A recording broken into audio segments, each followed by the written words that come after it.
Você sabia que o caminho para a exaltação é passar pela humilhação? Pois é, esse é o paradoxo da encarnação. Eu sou Isaac Rezende, você está no canal Cristãos Cansados e estamos aqui na série Carta da Alegria, uma série expositiva sobre a carta de Paulo à igreja de Filipos, a carta de Filipenses. A gente já falou aí sobre o capítulo 1, o Bruno e a Vanessa expuseram o capítulo 1, eu terminei semana passada expondo o restinho do capítulo 1 e já entrando no capítulo 2, e hoje a gente vai expor aí a primeira parte do capítulo 2, um dos trechos mais fantásticos, mais lindos da Bíblia, mais importantes talvez. Se você pudesse escolher aí, sei lá, 5 dos principais versos do Novo Testamento que resumem o que é o Evangelho, com certeza Filipenses 2, versos 5 a 11 aí está entre eles. A gente vai retomar aí do verso 1, recapitulando um pouquinho do que a gente falou na semana passada, e aí a gente já entra na exposição dos versos 3 em diante, beleza? Vamos ler aqui e em seguida a gente faz uma oração. Então, Filipenses capítulo 2, verso 1. Portanto, se existe alguma exortação em Cristo, alguma consolação de amor, alguma comunhão do Espírito, se há profundo afeto e sentimento de compaixão, então completem a minha alegria, tendo o mesmo modo de pensar, tendo o mesmo amor e sendo unidos de alma e mente. Não façam nada por interesse pessoal ou vaidade, mas por humildade, cada um considerando os outros como superiores a si mesmo, não tendo em vista somente os seus próprios interesses, mas também os dos outros. Tenham entre vocês o mesmo modo de pensar de Cristo Jesus, que mesmo existindo na forma de Deus, não considerou o ser igual a Deus algo que deveria ser retido a qualquer custo. Pelo contrário, ele se esvaziou, assumindo a forma de servo, tornando-se semelhante aos seres humanos. E reconhecido em figura humana, ele se humilhou, tornando-se obediente até a morte, e morte de cruz. Por isso também Deus o exaltou sobremaneira, e lhe deu o nome que está acima de todo nome, para que ao nome de Jesus se dobre todo o joelho, nos céus, na terra e debaixo da terra, e toda língua confesse que Jesus Cristo é Senhor, para a glória de Deus o Pai. Querido Deus, estamos diante de um dos textos mais maravilhosos, mais verdadeiros e puros a respeito do Evangelho de Cristo Jesus. É um desafio gigantesco expor esse verso. Pedimos a ajuda do Teu Santo Espírito para tentar pegar pelo menos algumas pepitas, pelo menos um pouquinho da vastidão que esse texto tem para nos ensinar. Que venha mudar a nossa mente para que tenhamos a mesma forma de pensar que teve Cristo Jesus. Nos ajude a entender qual foi essa forma, um pouco dessa essência, e que o Teu Espírito opere em nós para que possamos a cada dia sermos transformados dentro desse ensinamento. É o que te pedimos em nome de Jesus. Amém. Muito bem. Esse texto aqui é um grande desafio porque ele é um oceano de possibilidades em termos de profundidade, de riqueza teológica. Existem vários conceitos aqui e eu acho que se 100 teólogos, 100 pastores pegarem esse texto para expor, você vai ouvir 100 sermões com possibilidades diferentes, com verdades, com lições, com aplicações diferentes, porque de fato ele é muito rico. Eu vou apresentar aqui um pouco dos insights que eu tive estudando e lendo esse texto, e eu espero que te ajude bastante também, como de fato sempre me inspira quando eu me volto a esse texto. Então, retomando um pouco do que a gente falou na semana passada e também do que o Bruno e a Vanessa já expuseram pra gente dentro do contexto da introdução que eu dei lá no comecinho, a gente está diante de uma igreja que é uma igreja fervorosa, é uma igreja ativa no evangelho, é uma igreja que se empenha em de fato trabalhar em prol da pregação do evangelho, mas que, assim como qualquer tipo de ser humano, é uma igreja que enfrenta seus desafios. Não são desafios de heresia, não são desafios de apostasia, onde eles estão deixando as verdades de Deus para trás e se afastando da fé, não. Eles são uma igreja fervorosa, são uma igreja harmoniosa, mas eles estão tendo alguns problemas de relacionamento, alguns problemas de conflito ali, onde um está querendo uma coisa para si, o outro está querendo do outro lado, e aí eles não conseguem enxergar em um acordo, e por causa disso, por causa dessas desavenças entre os membros, a liderança, a ordem, a comunhão deles está sendo abalada. Então Paulo começa falando sobre o fato de que ele está preso, mas isso não é uma tristeza para ele, porque ele percebe que o evangelho está em primeiro lugar, o evangelho está sendo pregado a despeito das correntes dele, né? E Deus ainda usa as correntes dele, né? A sua situação de prisão, para poder abençoar as pessoas que estão ao seu redor, lá na prisão, os guardas e tudo mais, e que eles devem buscar se alegrar da mesma forma, colocando o evangelho em primeiro lugar, buscando a união, buscando o compromisso, buscando o relacionamento de paz e harmonia entre eles. Tudo isso debaixo de mesmo Espírito, ou seja, do Espírito de Deus. E aí ele fala que eles vão experimentar perseguição, que eles vão enfrentar dificuldade e que aqui no planeta Terra, debaixo do pecado, as coisas infelizmente são assim. Só que depois de ter confortado a eles na certeza do Evangelho, na certeza da bênção de Cristo, ele vai começar o verso 1 dizendo o seguinte: portanto, se existe alguma exortação em Cristo, alguma consolação de amor, alguma comunhão do Espírito, se há profundo afeto e sentimento de compaixão, então completem a minha alegria tendo o mesmo modo de pensar, tendo o mesmo amor e sendo unidos de alma e mente. Essa palavra se aparece aqui não só de forma ativa, mas de forma oculta, né? Se por um acaso vocês receberam conforto e uma palavra verdadeira de Cristo Jesus, se por um acaso vocês receberam alguma consolação de amor, né? Vocês foram acalentados pela certeza do amor e do cuidado de Deus, se vocês têm algum tipo de relacionamento e comunhão por causa do Espírito Consolador que Jesus Cristo deixou conosco, o Espírito Santo, quando ele partiu, se há profundo afeto e sentimento de compaixão, ou seja, se vocês se amam pelo menos um pouco, se vocês me amam, se vocês sabem que eu amo vocês, se vocês têm alguma compaixão, alguma empatia, completem a minha alegria. Quando ele usa a expressão aqui se, parece que ele está condicionando, né? Se por um acaso você sente essas coisas, se por um acaso você recebeu isso, então faça essas coisas. Só que a expressão aqui, se, ela não é condicional. Ela é mais uma afirmação. Como assim? Ela poderia ser muito melhor entendida se a gente trocasse o se por um já que. É um se do tipo assim, olha, você não recebeu isso? Você não foi exortado em Cristo? Você não tem a certeza da consolação do amor de Deus? Você por um acaso não recebeu? Recebeu, não recebeu? É quase se fosse uma afirmação reflexiva. Você recebeu isso. Se você recebeu isso, já que você recebeu isso, logo que você recebeu isso, então completem a minha alegria. Eu já estou muito feliz porque eu estou aqui na prisão e o evangelho está sendo pregado a despeito das minhas correntes. Eu já estou muito feliz porque o evangelho está avançando, está alcançando muitas pessoas. Eu estou muito feliz porque vocês são uma igreja que nunca me deu dor de cabeça, que sempre se empenhou no evangelho. Agora, vocês querem me deixar ainda mais feliz? Deixem de lado as intrigas, deixem de lado as brigas, tenham o mesmo modo de pensar, ou seja, tenham uma harmonia na hora de chegarem às escolhas de vocês. Por quê? Porque vocês são amados por Deus, vocês são amados por mim, vocês se amam, Deus lhes deu afeto, lhes deu compaixão, lhes deu a graça, lhes deu o evangelho, deixou com vocês o Espírito de Deus, portanto, não há necessidade de vocês ficarem brigando entre si, porque é uma certeza os presentes, dons e a graça que Deus entregou a cada um de nós. Então tenham o mesmo modo de pensar. Essa expressão mesmo modo de pensar, ela é chave dentro do contexto que a gente vai expor aqui mais pra frente. Então guarde ela bem na sua cabeça. Tenham o mesmo modo de pensar. Não significa que vocês, em tudo quanto é opinião, em tudo quanto é perspectiva, vocês vão pensar igualzinho ali na uniformidade. Não, mas existe um foco, existe um objetivo. Se você quer um pouco mais entender sobre isso, volte no sermão anterior, eu falei um pouco sobre essa questão, mas vocês vão colocar a mentalidade de vocês num foco, num objetivo. Então tudo vai convergir para isso. Então parem de desperdiçar os relacionamentos, as intrigas de vocês, pensando de forma cada um, sabe, em si mesmo. Tenham o mesmo amor, tenham sempre a mente e a alma unidos uns com os outros. Estejam reunidos dentro de um propósito, dentro de um objetivo, dentro de um planejamento. Deus já fez tudo que poderia ser feito por vocês e continua fazendo. Portanto, não há razão, não há motivo para vocês continuarem brigando. Então ele prossegue aqui no verso 3. Não façam nada por interesse pessoal ou vaidade. Ou seja, se vocês têm o mesmo foco, se vocês têm o mesmo objetivo, que é a pregação do evangelho para a salvação das pessoas, então parem de fazer as coisas por interesse e vaidade pessoal. Paulo já falou lá pra gente no capítulo 1, um exemplo sobre ele mesmo e a humildade que ele teve. Né? Ele diz pra gente assim, olha, muitos estão pregando Jesus aí por difamação ao meu nome, né? Tipo, Paulo tá lá preso, né?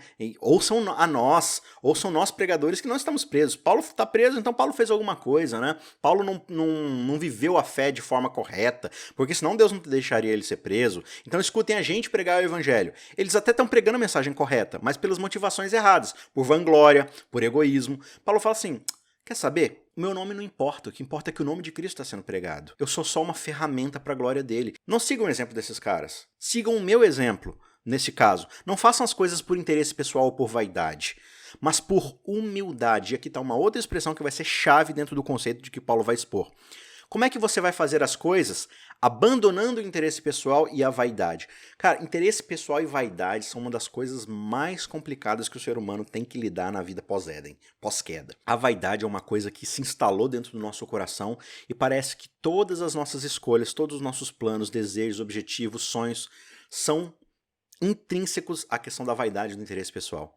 A gente praticamente sempre vai agir em interesse pessoal, mesmo quando a gente faz o bem. Até quando a gente obedece a Deus, na maioria das vezes, é porque a gente não quer se perder, a gente não quer ir pro inferno, a gente não quer perder o céu, então a gente obedece. É mais por um interesse pessoal. Ou então, como vaidade, para falar assim, olha, vejam como eu guardo os mandamentos, vejam como é que minha igreja é correta, ela tem a lei correta, ela tem a teologia correta, vejam para mim, né? A gente é como aquele fariseu, Senhor, eu jejuo tantas vezes por semana, eu dou meu dízimo, eu ajudo os pobres, eu oro, eu faço vigília, eu distribuo livro, eu faço e aconteço como cristão. Será que isso é movido por um espírito genuíno de ter uma mente humilde ou é muitas vezes para que as pessoas olhem para mim e me enxerguem como alguém que é melhor do que os outros, né? Então ele fala assim, olha, não tenham em vista somente os seus próprios interesses, mas também os interesses do outro.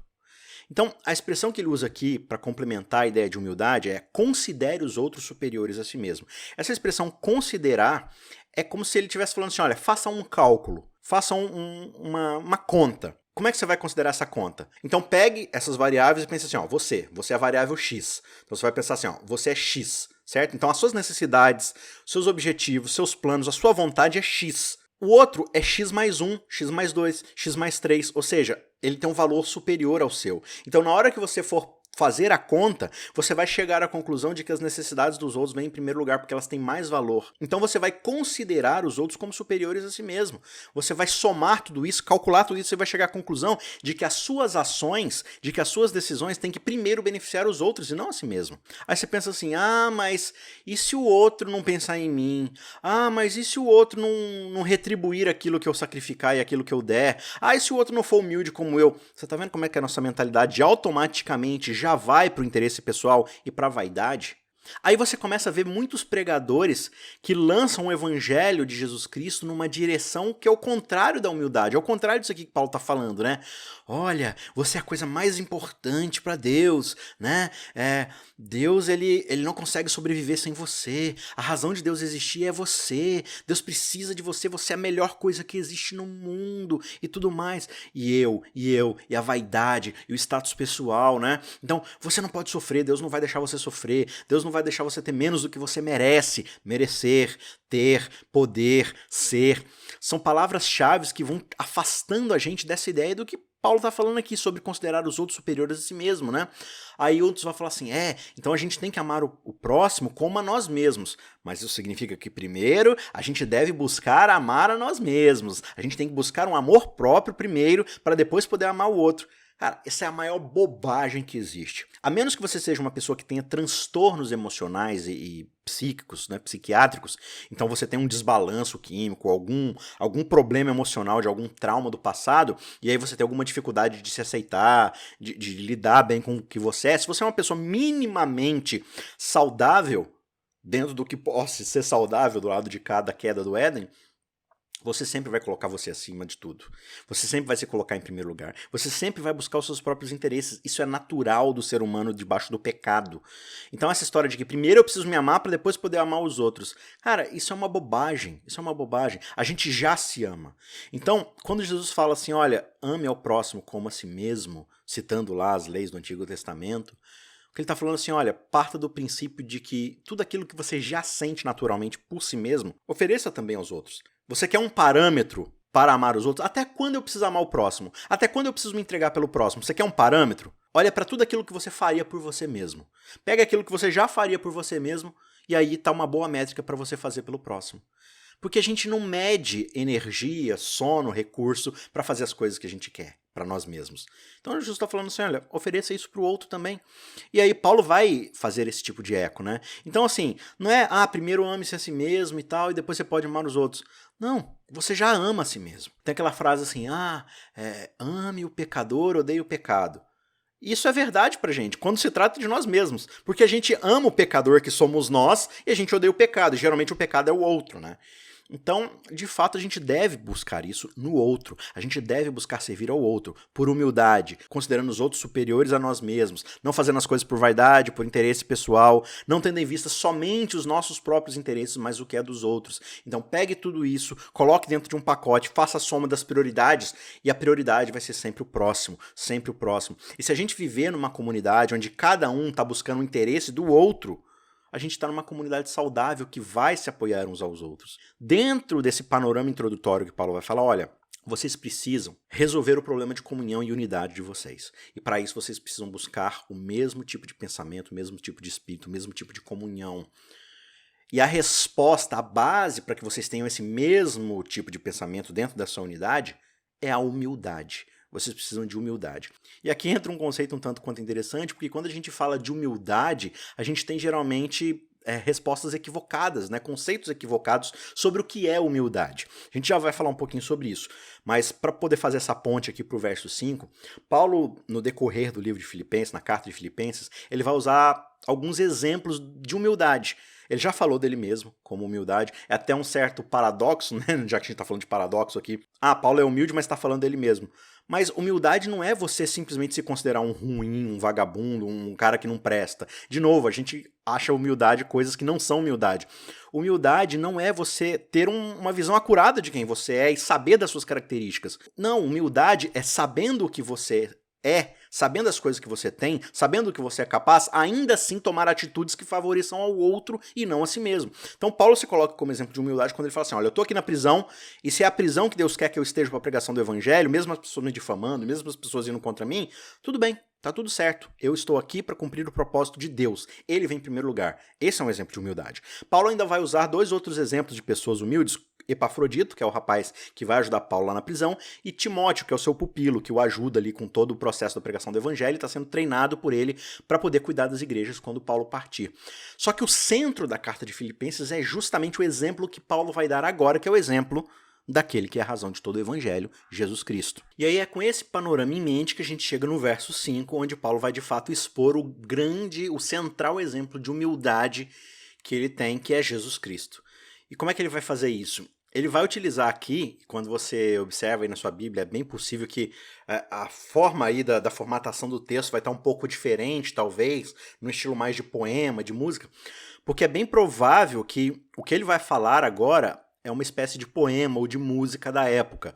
Não se sabe se foi ele mesmo que escreveu, que compôs, ou se algum outro cristão compôs na época, e de fato, mas a ideia que dá a entender, e vários dos teólogos concordam com isso, é de que era um hino, um poema que era entoado, cantado, declamado nas comunidades, né? Já era uma verdade muito grande a respeito da divindade de Jesus Cristo. E aí, com essa obra artística em mente, Paulo vai expô-la para falar da humildade de Jesus Cristo. Então ele fala no verso 5, tenham entre vocês o mesmo modo de pensar. Mas peraí, ele já falou isso. Ele falou no verso anterior que é para eles terem o mesmo modo de pensar. Só que aqui ele vai descrever qual modo de pensar é esse. Tenham entre vocês o mesmo modo de pensar de Cristo Jesus.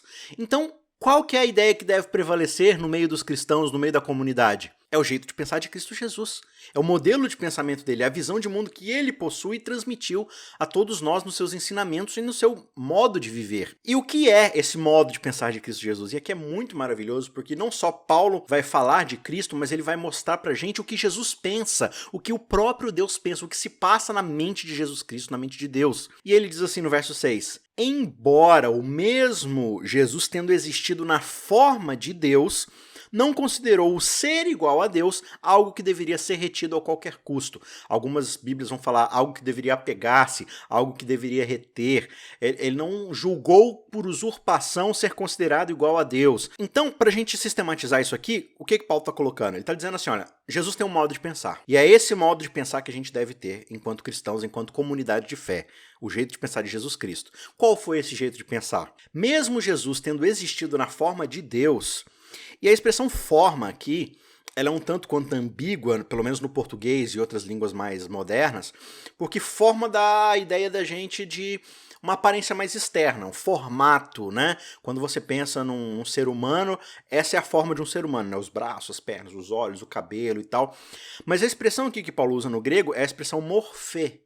E morfê, embora seja traduzido como forma, ela tem muito mais a ver com uma forma essencial, com aquilo que é interno, com aquilo que é da sua característica natural, da sua natureza. Então o que Paulo está dizendo aqui pra gente é, embora Jesus existisse na essência do que é Deus, com todos os seus atributos, com toda a sua natureza divina, né? Aquilo que João vai falar no seu evangelho, né? No princípio ele era o verbo, aquela palavra que sussurrou, que falou e as coisas foram criadas, ele estava com Deus e ele era Deus. É isso que Paulo está dizendo aqui nesse hino. Jesus, ele existia com a essência, os atributos, a própria natureza da essência do que é ser Deus. Isso era Jesus. Quando você pensa em Deus, quando você pensa na divindade, no ser mais poderoso do universo, você pensa em Jesus. É nele que a gente está pensando. E ele não considerou que o ser igual a Deus, ou seja, o morfê do teós, ser igual a Deus, ter a essência, a característica, a natureza do que é ser Deus, era algo que deveria ser retido a qualquer custo. Veja que Paulo não diz era algo que Jesus deveria perseguir a qualquer custo. Jesus ele não desistiu de buscar ser Deus. Ele não desistiu de querer ser Deus. Ele não desistiu de alcançar a divindade. Não. Ele decidiu que, já sendo Deus, ele não iria apegar-se aos seus status divinos. Ele não iria usar isso como desculpa para não fazer o que precisava ser feito, que era o de se entregar e se sacrificar pela humanidade. Ele não usou os seus direitos, a sua herança divina como filho de Deus. Não, eu sou Deus. Deus ele deve ser honrado, ele deve ser adorado, ele é dono de tudo, ele criou tudo. Deus ele não é para ser sacrificado, ele não é para servir, ele não é para... Não. Não é isso que se passou na mente de Deus. Não só o Deus Pai, como Deus Filho e Deus Espírito Santo. E Jesus, primariamente, ele pensa, nada disso é um impeditivo. Eu não acho que ser considerado Deus é algo a que eu não tenho direito. Pelo contrário, eu sou Deus, eu tenho direito de ser chamado de Deus, eu tenho direito de se assentar no conselho celestial como Deus, como aquela própria divindade que criou a humanidade, o planeta Terra e todo o resto do universo. Só que eu não vou usar isso como desculpa para fugir do sacrifício que precisa ser realizado em prol da raça caída. Então é isso aqui que Paulo vai utilizar como exemplo de humildade. E ele segue dizendo no verso 7, pelo contrário, ele se esvaziou assumindo a forma de servo. De novo a expressão morfê. Ele assumiu a essência, as características do que é ser um servo. E a palavra servo aqui não é servo de empregado, alguém que você contrata para realizar um serviço. Não, é de fato escravo. Ele assumiu a essência, as características, os direitos de um escravo. Quais direitos um escravo tem? Exatamente, escravo não tem direito. Escravo só tem deveres. É isso que Jesus absorveu para si. A expressão aqui que Paulo usa para falar que Jesus se esvaziou é a expressão grega kenosis. Kenosis significa literalmente se esvaziar de si mesmo, ou seja, pegar os seus atributos, a sua essência, as suas características, os seus direitos e esvaziar-se para abrir lugar para uma outra coisa. E é interessante que ele diz aqui, como é que Jesus se esvazia? E aí muitas vezes as pessoas podem pensar assim, então Jesus deixou de ser Deus porque ele se esvaziou da sua divindade. Não. O jeito que Jesus se esvazia, que ele se kenosis, é assumindo uma outra forma. Jesus ele não perde seu atributo divino, ele não deixa de ser Deus. Ele esvazia suas características divinas, adicionando a ela uma outra característica, uma outra essência, que é a essência de servo, tornando-se semelhante aos seres humanos. Então o que acontece? Ele tem um status de Deus. Deus é o maior status que alguém no universo pode ter. Deus, o criador de todas as coisas. E aí você vai macular isso, você vai rebaixar isso, somando a isso você também ser um ser humano. Isso é um rebaixamento. Então ele se esvazia assumindo a forma de escravo, ou seja, você é Deus e mesmo sendo Deus você vai servir as pessoas. O Deus ele só deveria existir para ser adorado e para fazer as vontades dele. Mas não, ele vai fazer o contrário, ele vai servir a humanidade, tornando-se semelhante aos seres humanos. E reconhecido em figura humana, ele se humilhou, de novo a expressão aqui da humilhação, que Paulo falou lá que a gente deve buscar fazer as coisas humilhando-se nós mesmos, né? Tornando-se obediente até a morte e morte de cruz. Quando a gente pensa nessa questão da kenosis, do esvaziamento, eu vou usar um exemplo humano aqui, que é um exemplo limitado, mas para a gente tentar vislumbrar um pouquinho do que a gente está querendo dizer aqui. Imagina um rei, né, da época vitoriana ali, ou da época medieval. O rei tá lá com sua coroa, com seu cetro, com seu anel no dedo, sentado no seu trono, com toda a sua riqueza, toda a sua política, toda a sua influência, toda a sua corte, o seu castelo, os seus soldados o guardando. Isso é o que torna ele um rei. O seu poder, a sua autoridade, né? E aí esse rei, ele tira o seu anel, Ele coloca o seu cetro de lado, ele tira a sua coroa, tira o seu manto, tira toda a sua roupa de nobre, levanta-se do trono, afasta-se dos seus soldados, deixa o seu castelo, veste uma roupa de camponês, abre mão de todo o seu status, de toda a sua autoridade, de toda a sua influência na corte e de tudo aquilo que permite que ele seja um rei e dê ordens e seja obedecido, e ele agora passa a trabalhar como um mero escravo, limpando estábulos, dando alimento para o cavalo, dando alimento para os porcos, fazendo qualquer tipo de atividade que qualquer servo escravo faria. É mais ou menos isso que Paulo está querendo dizer. Claro, isso é uma perspectiva de um exemplo humano, mas você imagina, esse cara continua sendo o rei. Só que tudo aquilo que o caracteriza como rei, ele deixou lá no castelo. E ele não tem mais acesso a essas coisas que o tornam rei. Ele continua sendo rei por direito. Ele continua dentro dele, na sua essência, ele é o rei. Ele não deixou de ser rei só porque ele está servindo, mas ele não consegue mais influenciar as pessoas, ele não pode mais dar ordens de ser obedecido. Se acontecer alguma coisa com ele, ele vai se machucar porque ele não tem soldados protegendo ele, né? Ele não tem mais dinheiro para comprar as coisas que ele precisa, está tudo lá no castelo. Ele abriu mão disso e assumiu o papel de um servo, de um escravo. Aí eu volto para aquela questão que eu estava falando mais cedo sobre a nossa noção de humildade. Quando a gente fala de humilde, de uma pessoa humilde, o que a gente tem em mente?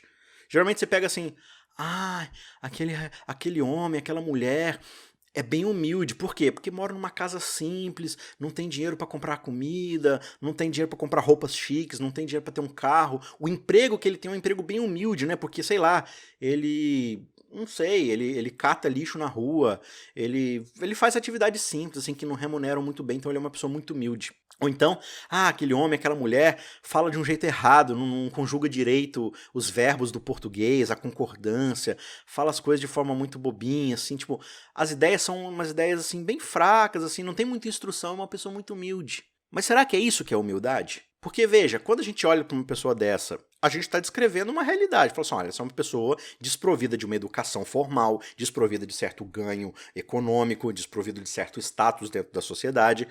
Isso não a torna humilde, não é isso que humildade quer dizer. Olha para Jesus, e aí a gente vai entender de fato o que é humildade. A humildade não é você ser pobre ou pouco instruído. No caso de Jesus, Jesus não era pobre. Jesus não era menos instruído, ignorante. Não, ele era Deus. Ele é Deus. Paulo começa o hino dizendo isso. Embora sendo Deus. O que significa ele ser Deus? Significa que ele é dono de todo o universo, significa que o que ele fala acontece, que as ordens dele são cumpridas pela própria realidade das coisas, que todos os anjos do universo, tirando os rebeldes, obviamente, mas todos os anjos do universo o servem, os seres do universo o glorificam. Ele é Deus, ele se senta no trono de todo o universo. E ainda assim, ele pega isso, deixa de lado, kenosis, se esvazia, abre mão de tudo aquilo que o configura como Deus, seu poder, sua autoridade, a palavra, né, de falar e as coisas acontecerem, e aí a sua riqueza, a sua influência, o seu status, tudo isso fica lá no céu, no trono, com o Pai. E ele assume em si a forma limitada de um ser humano, que sente fome, que sente frio, que sente calor, que tem sono, que se cansa, que dói, que machuca, que chora. Para quê? Para assumir a forma de servo e ser fiel até uma morte, e uma morte de cruz. Aí a gente começa a entender um pouco o que é humildade. Humildade não é você ser julgado pelo aquilo que você já é. Humildade é você ter algo e não pegar esse algo e considerar que por causa desse algo você vai exigir dos outros mais do que você precisa receber. Não é por causa desse status que eu tenho na minha condição social que eu vou me considerar melhor e mais digno do que os outros. Eu posso ser um cara muito rico, ter muito dinheiro, mas eu não vou considerar esse dinheiro um direito para que eu seja melhor tratado na minha comunidade, para que as minhas ideias sejam mais ouvidas do que a ideia do que o outro que tem muito menos dinheiro do que eu. Mas eu sou o ancião da minha igreja, eu sou o líder de escola sabatina, eu sou o chefe da ADRA, da ASA, então eu tenho um departamento na igreja, logo eu tenho um status, eu tenho influência, eu tenho poder, então as minhas ideias precisam se sobressair às ideias, às vontades das outras pessoas. Não, isso não é humildade, é justamente o contrário. Embora eu tenha um cargo, embora eu tenha dinheiro, embora eu tenha status, influência, eu tenha poder, eu tenha riqueza, eu não considero isso como coisas que vão me colocar na frente ou acima dos outros. Isso é humildade. E isso é uma humildade muito infinitamente abaixo. Você não está vendo, mas eu estou alcançando minha mão lá no centro da terra muito abaixo da humildade que Jesus Cristo demonstrou. Mas Paulo está falando assim, se você quer um modelo de humildade, é o modelo de Jesus Cristo. Ele era Deus, não existe nada maior no universo. Ele abriu mão disso, deixou isso de lado, deixou isso lá no céu e assumiu a forma de servo. Quando a gente pensa num servo, alguém que não tem praticamente nada, né? Você pensa aí numa situação onde você precisa sacrificar a vida de alguém, né? Tem uma pessoa normal lá, uma pessoa comum da sociedade vitoriana, medieval, sei lá. E aí essa pessoa tá doente. Vamos inventar aqui, né? Para que essa pessoa seja curada, você tem que sacrificar alguém. Quando você pega um servo, um escravo e sacrifica, a sociedade não vai dar muito valor a isso. Era um escravo mesmo, é uma vida menor, é uma vida menos influente, é uma vida que não vai fazer tanta falta para a sociedade. Então, beleza, a gente sacrifica o servo. Ok. Mas e quanto a sacrificar o rei? Não, a gente vai sacrificar o rei. Qual que é o status disso para essa conta? Para esse peso de cálculo aqui do que a gente está fazendo? Paulo está falando assim, olha, quando você for considerar os outros, o cálculo que você vai fazer é que os outros sempre são o rei e você é o servo. Os outros sempre estão acima de você. Mas aí eles vão pisar em cima de mim. Olha a nossa mentalidade como é que é. A gente já vai pra vaidade, a gente já vai pro interesse próprio. A gente se magoa facilmente, a gente não gosta de ser repreendido, a gente não gosta de ser corrigido, a gente não gosta de ser exortado, de ser chamado a atenção. A gente sempre quer que as nossas ideias prevaleçam, que a gente esteja acima das outras pessoas. A gente não quer ouvir, a gente só quer falar. A gente não é humilde. A gente não busca os mesmos interesses, a gente não considera os outros como maiores do que nós, como tendo objetivos e interesses maiores do que os nossos. A gente sempre coloca a gente em primeiro lugar. E não foi isso que Jesus fez. E quando você pensa, né, em Cristo Jesus, você observa que ele estava limitado à sua condição de ser humano. Mas ele fez milagres, ele ressuscitou pessoas, multiplicou o pão. Sim, mas não era ele que estava fazendo essas coisas. Ele fazia tudo isso em nome de Deus, pelo poder de Deus que lhe foi confiado. Então ele orava a Deus, ele pedia pela fé para que Deus fizesse essas coisas. Então ele nada fazia por ele mesmo. Ele disse várias vezes, nada faço por mim mesmo, mas faço as obras que o Pai me pediu para fazer. E ele até vira para os seus discípulos e fala, olha, vocês se tiverem fé vão fazer coisas muito maiores do que as coisas que eu estou fazendo. Então não é sobre eu ser Deus, não. A minha divindade ficou lá no céu. Eu sou Deus por direito, eu continuo sendo Deus, mas tudo aquilo que eu posso fazer como Deus está lá no céu. Aqui eu faço as coisas que um ser humano normal faria.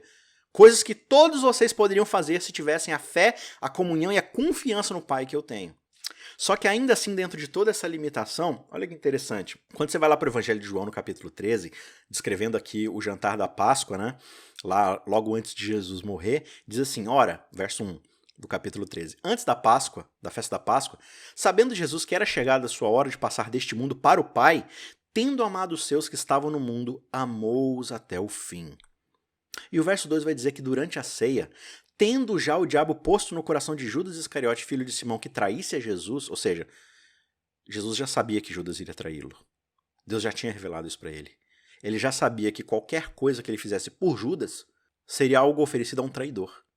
E o verso 3 vai dizer algo muito importante. Sabendo Jesus que o Pai tudo confiara às suas mãos e que ele viera de Deus e voltava para Deus, ou seja, ele é Deus. Ele veio do Pai. Ele está voltando para o Pai. Ele sabe do seu status. Ele sabe do que ele tem direito. Ele já sabe que ele é Deus. Levantou-se da ceia, tirou a vestimenta de cima e, tomando uma toalha, cingiu-se com ela, deitou água na bacia e passou a lavar os pés dos discípulos e enxugar-lhes com a toalha com que havia se cingido, que havia pendurado nas suas costas. Ele já sabia que ele era Deus. Ele já sabia que tudo no universo era direito dele como herdeiro de Deus.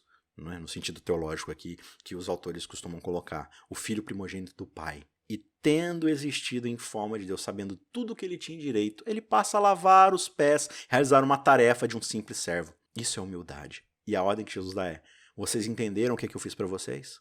Vocês entenderam que eu, sendo quem sou, lhes lavo os pés? Essa atitude que eu espero de vocês como discípulos. E o que os discípulos estão fazendo lá na ceia?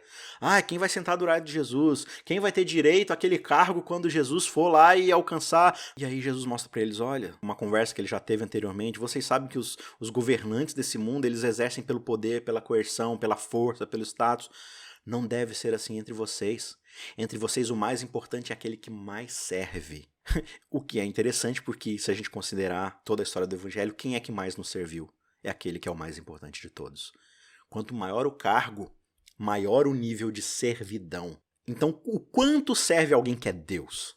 Ele serve o quanto Jesus serve. Ele é fiel até a morte como servo e assumindo uma morte de cruz, a morte mais violenta, mais humilhante que tinha na época. Como um prisioneiro rebelde do Império, alguém que era simplesmente descartado. Nenhum cidadão romano, por lei, poderia ser morto na cruz, de tão vergonhoso que era.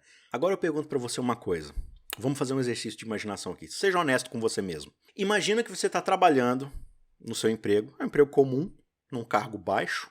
Você recebe lá seu salário razoável ali para colocar comida na mesa, pagar as contas e é isso aí. E aí, de repente, alguém te chama no RH e fala assim, olha, você vai subir agora para um cargo dentro dessa empresa, onde você vai ganhar tanto dinheiro, mas tanto dinheiro, que você não precisa se preocupar com o sustento da sua família pelas próximas 10 gerações. Ou seja, você vai ter salários aqui que ao fim da sua vida vai ter dinheiro suficiente para os seus filhos, netos, bisnetos, trinetos, tataranetos, até a 10ª geração vai sobrar dinheiro. De tanto dinheiro que você vai ganhar nesse cargo. Aí você fala, poxa, legal, eu quero esse cargo. Tá bom, mas antes de assumir esse cargo você tem uma escolha. Como assim? Então, aqui na nossa empresa tem alguém que está devendo muito dinheiro, mas muito dinheiro.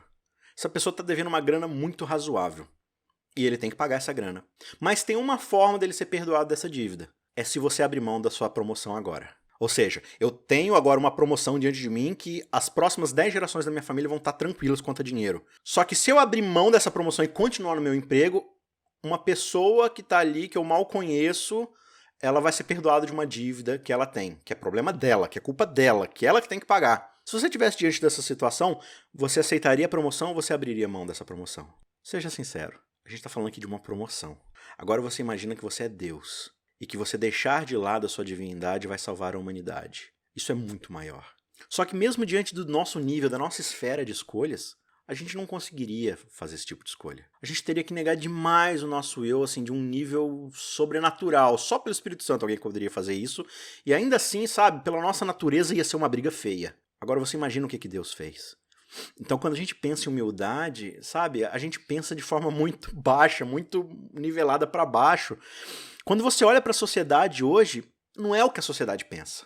A sociedade não pensa em esvaziamento, em humildade, em serviço, das formas como Paulo propõe aqui através do modelo de Jesus Cristo. Visite qualquer livraria, seja física ou virtual aí, e tudo que você vai ver nas livrarias de autoajuda é torne-se a melhor versão de si mesmo, alcance o topo, seja aquilo que você está destinado para ser, busque seus sonhos, alcance o que você merece, o que você deseja, você merece. As propagandas, as publicidades todas são, você merece, você tem que ter um desse, né? Você não acha nos best-sellers livros do tipo abra mão de tudo para servir. Esvazie-se de si mesmo. Deixe de lado tudo o que você merece. Não seja melhor do que os outros. Sirva. Submeta-se a todo mundo. Isso é quase politicamente incorreto de se falar. Né? A gente vê uma polarização na sociedade, das ideias ideológicas que a gente tem, onde de um lado você tem uma esfera da sociedade que acha que o grande objetivo de vida de uma pessoa e o segredo da felicidade, do contentamento está no acúmulo das coisas. Eu tenho que fazer trocas, eu tenho que trabalhar, eu tenho que alcançar coisas porque eu vou acumular materialismo, eu vou acumular riquezas, dinheiro, eu vou acumular posses, bens, ativos, e aí eu vou ser uma pessoa completa e satisfeita. Esse é um lado da sociedade. Você tem um outro lado dentro dessa esfera polarizada que vai dizer que não, na verdade, o segredo para a gente evoluir como sociedade é que a gente tem que pegar de quem tem mais e distribuir para quem tem menos. Só que a gente tem que fazer isso à força, por lei, por opressão, por briga, por revolução, porque ninguém tem direito de ter mais do que a gente. Então, eu não vou buscar aqui ter o mesmo que o outro trabalhando, não, eu vou lá e vou pegar para mim. E aí você tem essas brigas de cada lado.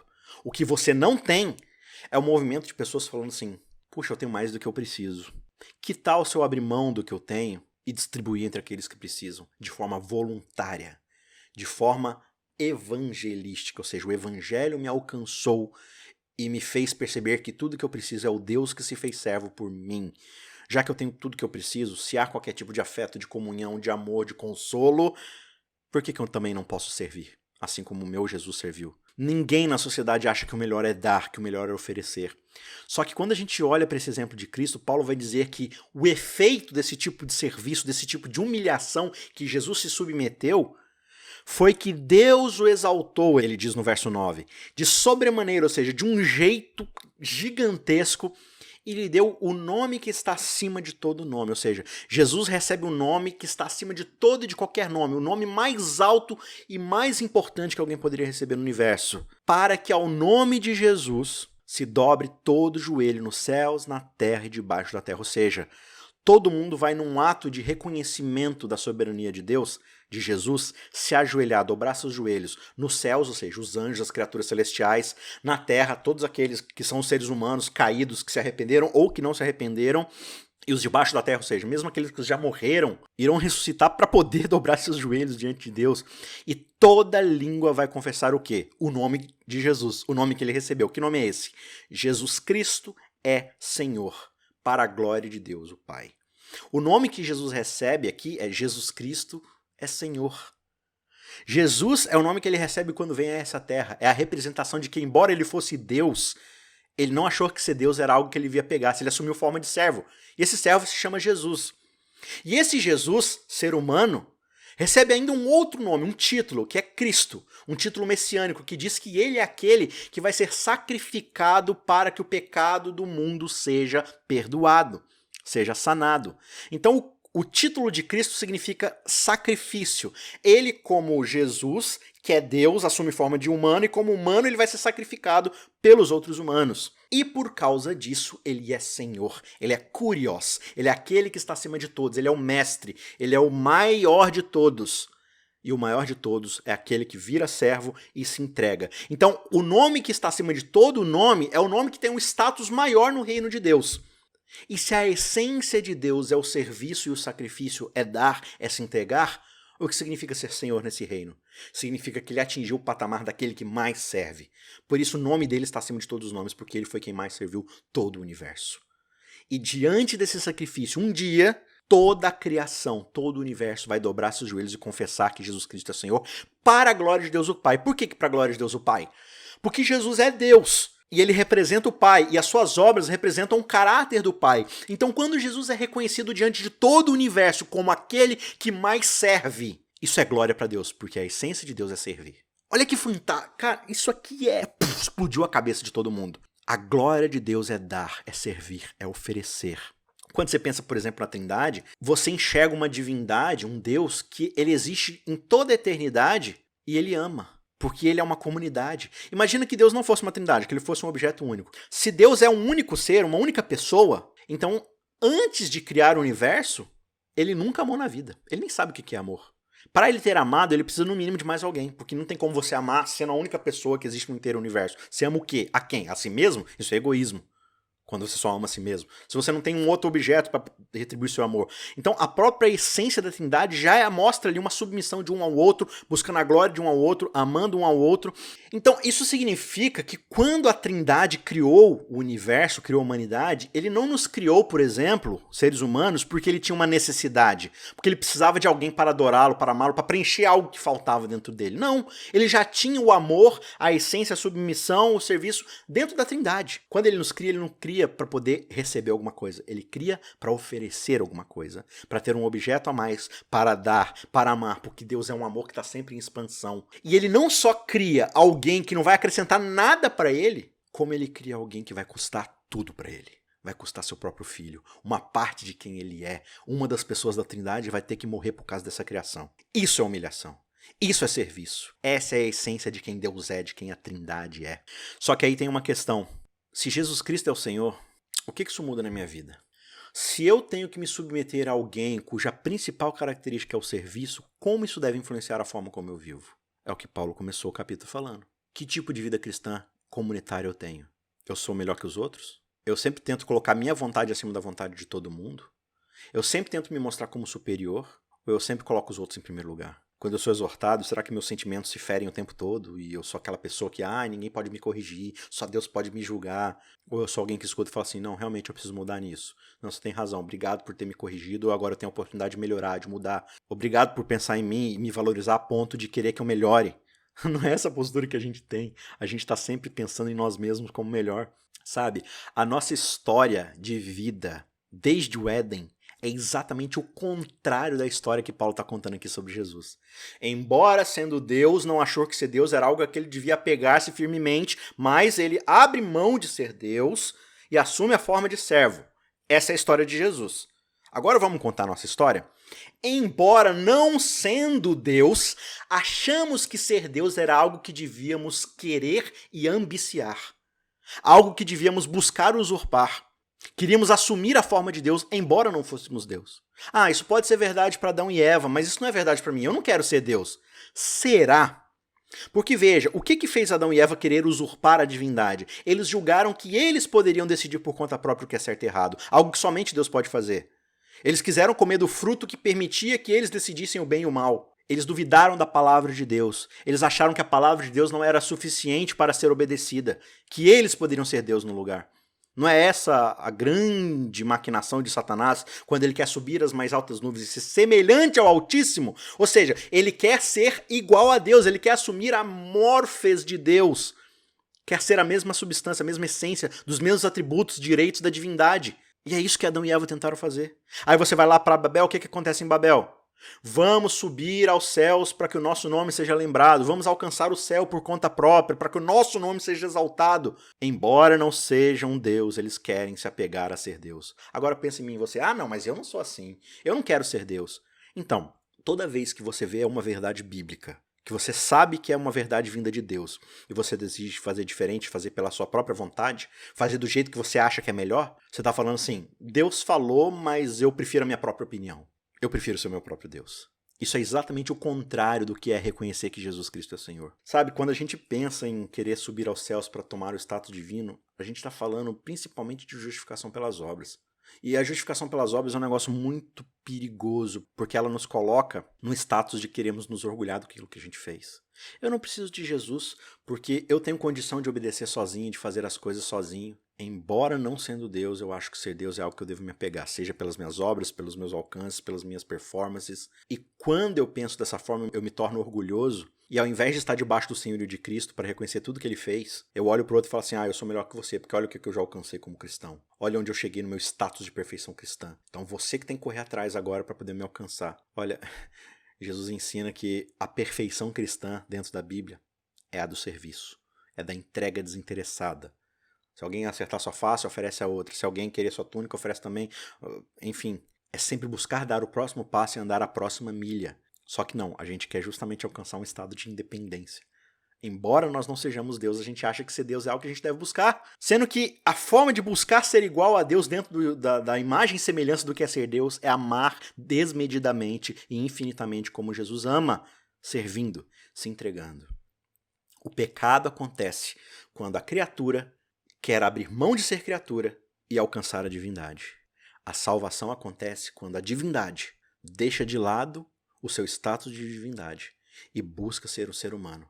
A salvação passa pela humilhação, pela entrega. É o reino do paradoxo. O paradoxo da encarnação é o paradoxo da salvação. A salvação não vem pela exaltação. A salvação vem pela humilhação. Senhor Jesus, eu não consigo ser aquilo que eu fui criado para ser por causa do meu pecado, por causa da minha condição. Eu preciso deixar aquilo que eu sou de lado e me entregar completamente a Ti. Reconhecer o Teu senhorio na minha vida. Reconhecer o senhorio de Jesus é reconhecer que Ele morreu por mim e por causa disso agora eu posso ser uma nova criatura que vive agora para servi-lo. E como é que eu sirvo? Servindo a quem está ao meu redor. Fazendo a vontade de Deus, o Pai. Assim como Jesus fez. E aí vem uma questão muito importante, porque Paulo está falando aqui nesse hino que um dia todo o universo vai se ajoelhar diante de Deus e reconhecer que Ele é Senhor. E reconhecer que Jesus Cristo é Senhor. A questão é, eu vou deixar chegar nesse momento, dentro de um estado de rebeldia, de orgulho, de vaidade, para forçosamente reconhecer que eu estava errado e reconhecer que Jesus Cristo é Senhor? Ou eu vou fazer isso hoje, dentro da minha realidade, dentro do momento em que eu vivo, agora, por conta própria, pedir que o Espírito mude meu coração e reconheça agora que Jesus Cristo é Senhor? E se eu reconhecer que Jesus Cristo é Senhor, o que isso muda no meu jeito de pensar? O que isso muda no meu jeito de agir? Que tipo de postura, de planos, de objetivos agora eu vou ter individualmente dentro da minha comunidade? Tenha em você o mesmo sentimento que houve em Cristo Jesus. Sirva. Tenha os outros em consideração mais do que a si mesmo. Quando você começar a enxergar isso, você vai começar a entender o que é estar debaixo do senhorio de Jesus Cristo. Comece tentando exercitar isso dentro da sua condição, dentro do que você pode fazer aqui e ali. Comece a tentar encontrar oportunidades de serviço, de entrega, né? De quem eu posso servir agora, né? Dentro da sua comunidade, quando você perceber que está tentando se exaltar e colocar a sua ideia, peça para que o Espírito Santo te ajude a enxergar e a ouvir mais aos outros. Tenha esse sentimento que houve em Cristo Jesus. Nada faça por partidarismo, por vanglória, por orgulho, mas busque sempre colocar os outros em primeiro lugar, assim como Jesus Cristo fez com toda a humanidade, com todo o universo. Que o Espírito de Deus nos ajude dentro dessa comunhão, dentro dessa exortação, dentro dessa compaixão divina, pelo seu poder, nos transformar em imagem e semelhança de Jesus Cristo, primeiramente como servos. Deus te abençoe.